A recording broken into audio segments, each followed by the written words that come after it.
So for our last section from this chapter, we need to talk about our statistical assumptions. So remember what these are. We talked about in the last chapter. Assumptions is a weird term for it, but it's like requirements, things that we have to meet, expectations to meet in order to run this type of test. And this part's really easy for us because there are only two, and they are the two I told you would be in every single chapter. So the first one of these assumptions is that we have independent observations.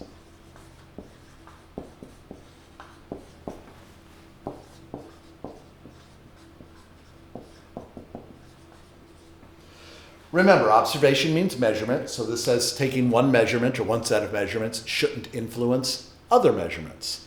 So the example I used in class before is if I gave an IQ test to somebody in front of other members of the sample, I'm essentially violating the assumption because people are having their answers influenced by the other measurements I'm taking.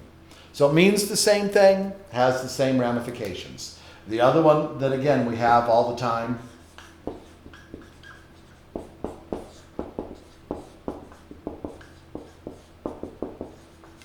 is that the population that we're sampling is normally distributed. We know the t-distribution isn't perfectly normal, but it's pretty close. It's still bell-shaped, most of the scores in the middle. It just tends to be a little bit flatter and wider than a perfectly normal, but we're talking about the population they come from. Because for the same reasons, the population is bell curve shaped, the table we're using is bell curve shaped. So those two shapes have to match or we can't use them together. So there's not really anything new in the assumptions. And these are the only two in this chapter. There are no additional assumptions for this one. So that's a pretty easy section right there. And the last little thing I just want to review,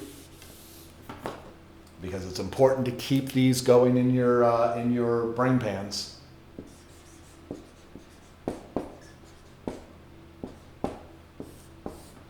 Don't forget to practice your mantras, all three of them.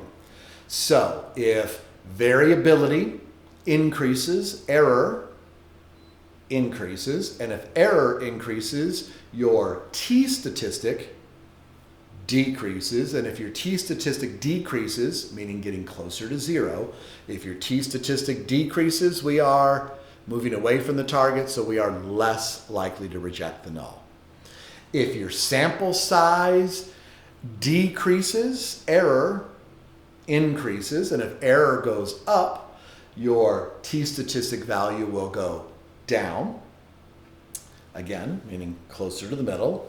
And if the t goes down, then we are, again, less likely to reject. The third one, mean score differences, the numerator.